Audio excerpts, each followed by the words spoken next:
Hey, I hope you guys are doing great. So, as we continue this journey with me facing out and somebody else coming in to help you, right, to support you, to continue this growth that we all started together, I'm reading through books and I'm going back to my notes and I'm picking up whatever topics I feel are most important to you guys so that you can continue to build on that mindset, right? Build that memory muscle. So, with that said, any topic from now until next week that you guys would like me to develop on, let me know. And I'll be more than happy to put something together for you. Now, the topic that I picked today is about quality. We don't talk about quality as often as we should. And quality is an integral part of everything we do. So, it's going to be a short video, just enough to cover a bit about quality. And I want to just tease you a little bit so that the brain muscles are like, yeah. Let's keep quality in mind. This is something that we always need to consider. Okay? Guys are ready? Okay. So, as I was reading this book on Thursday and Friday, I took some notes, and of course I gave it my own twist. Twist. So here we go. The first thing is that when you talk about quality, not everyone sees quality the same way. And let me tell you something. Let me share with you something that is going to shock you. Quality is what the client says it is. I know it's a shocker. Quality is what the client says it is. What is that? I'll give you an example. I come in and I want a sandwich. I come in, I order a sandwich. I want my sandwich toasted and I want tons of mayo on it. But when they serve me the sandwich, it has very little mayo and it's not toasted. Or maybe it's not toasted enough to my liking. So for me, it's not good. The quality of the sandwich is low. Okay, so I'm gonna rate it a 1. Now, there might be another client that comes in and they want their sandwich low, light mayo, and then just a little bit toasted. And that sandwich might be perfect for them. It is perfect. So for them, the quality is high. Okay? It's not about what the person making the sandwich feels. It's about what the customer is expecting. Whether we agreed or not with something, if the customer feels that there's quality, there's value on the asking, then that's what quality is. I know, you guys might disagree. But if you read every single book in quality and you've been through this journey of quality like I've been, that's what it says. That's true. Okay. So, do we just take it? It's like, this doesn't have enough quality. It's lacking quality. Before you make the argument, make sure you have something compelling to back it up. Why is it lacking quality? Where can we make it better? Okay? Make sure that you create a proactive approach to presenting this lack of quality or this gap in quality. Don't just come out and burst something. Think through it. Create this argument. Sell it. Okay? And to sell it, you need to be non-biased.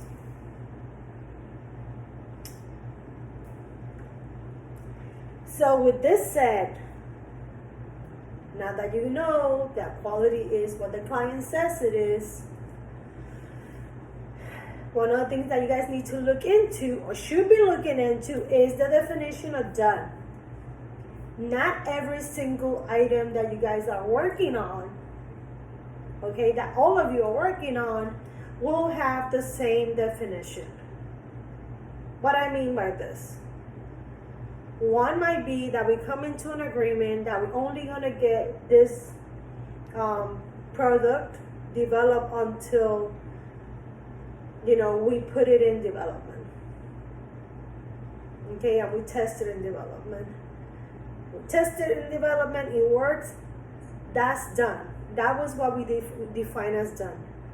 But then we might have this other product that we're developing, and our definition of done is we need to get it into production and tested by the users to say it's done. So steps need to be taken. You need to consider, what are the steps? Who do I need to communicate? Okay, how are we going to test it? So you see there's additional steps to it. If a document,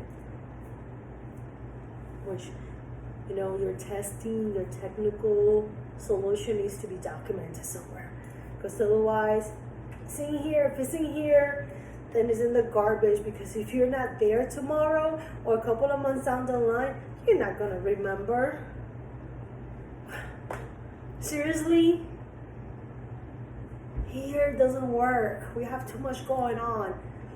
Plus, that's intellectual property of the company, not yours, of the company. Why? Because they pay you to do it. So, redefine done. What is done?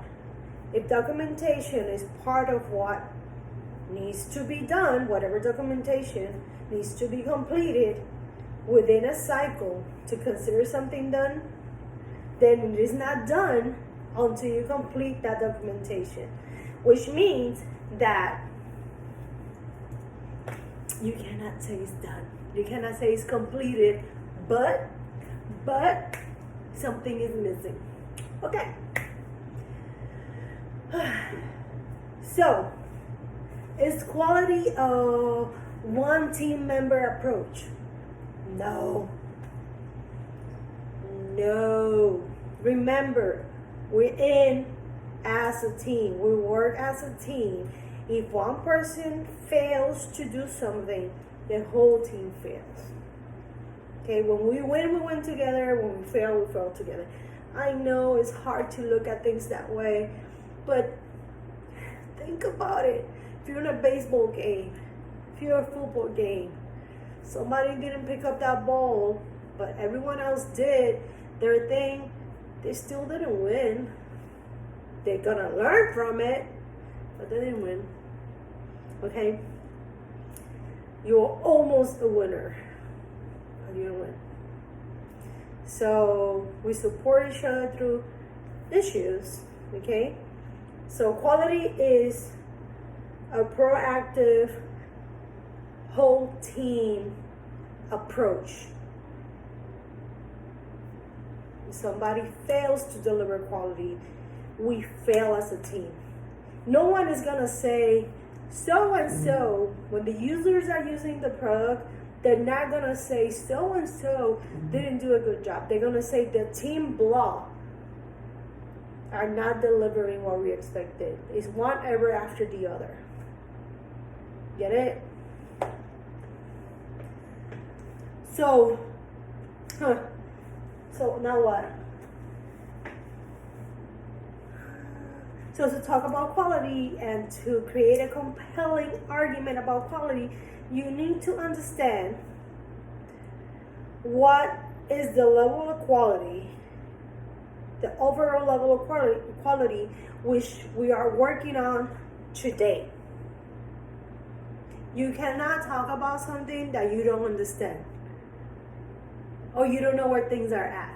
A lot of people do that, but they create more issues. Understand where we're at today. So how do you do this? Let's think about it. So you can divide it into different phases. So if we were to think about the SDLC, right?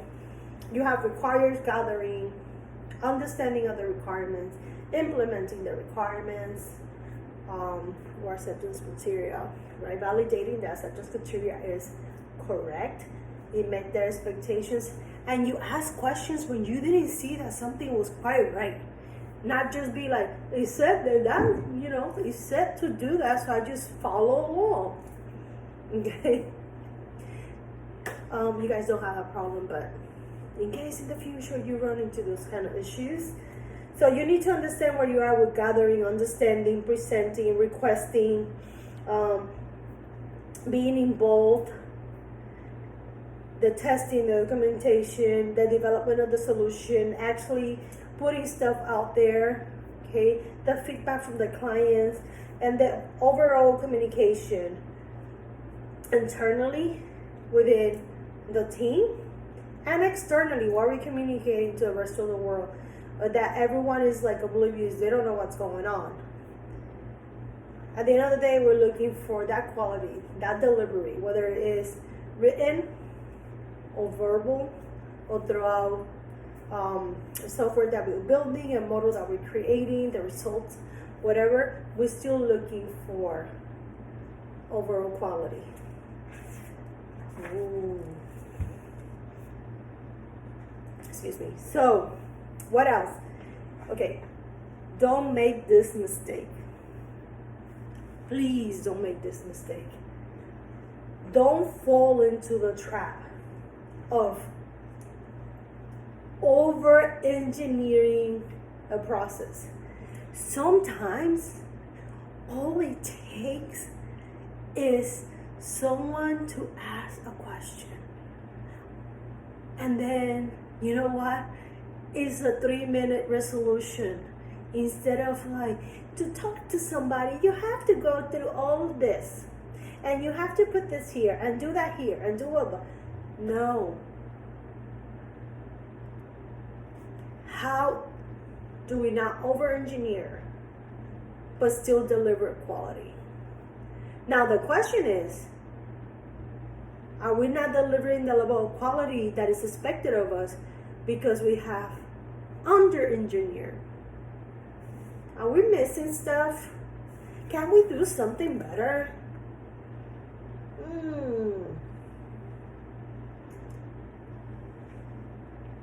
That's where understanding where things are at becomes very important. You guys might even think about, you know what? We should probably have this somewhere and then measure, let's say, where we are today.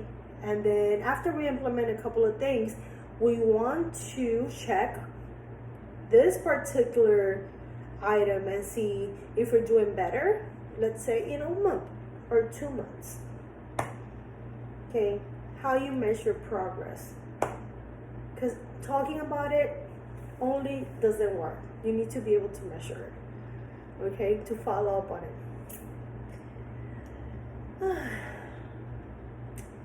There's one important piece here. Defining. So you need to define quality. Everything that we talked about, the gathering, the requirements, the understanding, all the way to delivery and communication, you need to define what quality is for all of those. Because if you don't know what it is, In my head, I think, quality is just this. Somebody else said quality is just this. Then everyone thinks something is different. That's your first problem. So let's not do that. Let's define what quality is.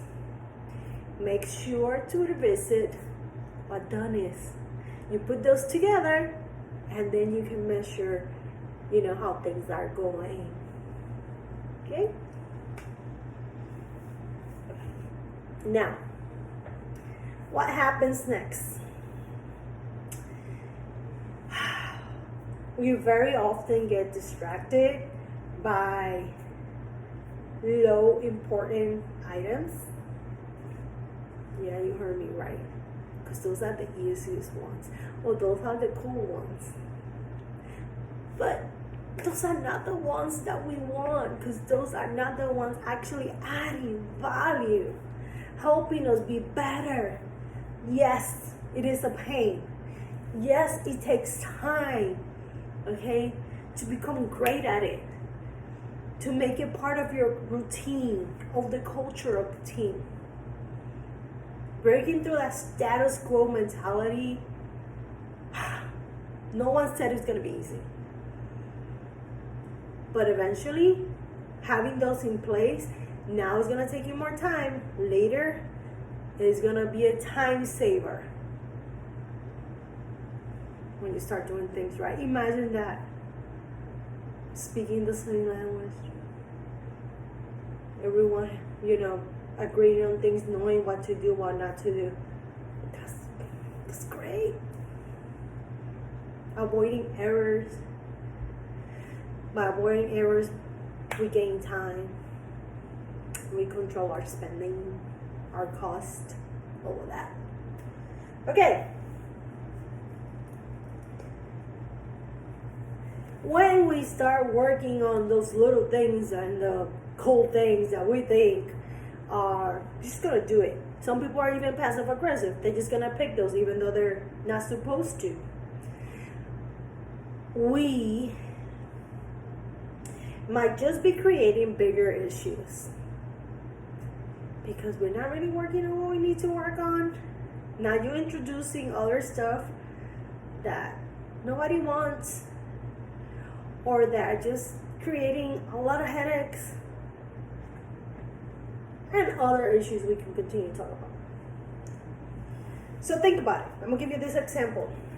You go into the mechanic shop and your car needs a body paint. Because it's has a little bit of the paint is looking faded and not glossy or whatever. But the mechanic tells you your brakes are not working. Next time you go out that door, you can probably kill yourself. And your motor is working. It'll probably last you 6 more months. But you need to get this fixed. Now, where's the value? Depends on the mentality, right? We said that quality is what the client thinks it is. Now, we also need to help the client. Okay, let's be clear. The person says, you know what? I want my car to look really, really pretty. Just paint it. The mechanic is probably going to bring up a warning and say, you know what? If I was you, providing the value that painting your car adds to your life, I would really consider having the brakes done first. Because this is a safety issue. And if I paint the car, you're going to have a beautiful car, but because your brakes don't work, you might crash it coming out, you might kill somebody, you might kill yourself.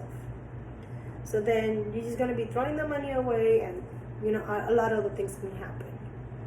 Now, the second thing, motor or painting the car. Well, he said that it's going to take 6 months or something. I can still run the car. So now it's in terms of again, value and priority. Somebody might pick to fix the motor, Or, you know, they might say, you know what, I'm not going to fix the motor right now. 3 months from now, how much is it? I'm going to have the money to do that. And you said it was going to like break in 6 months, so it's going to do it 3 months down the line. So I really want my car looking good. Or somebody might say, let's just fix all the mechanics and then I'll wait for the body paint. That's not critical. Anyway, it's going to just be sitting outside and it's going to get damaged for now. So, you see?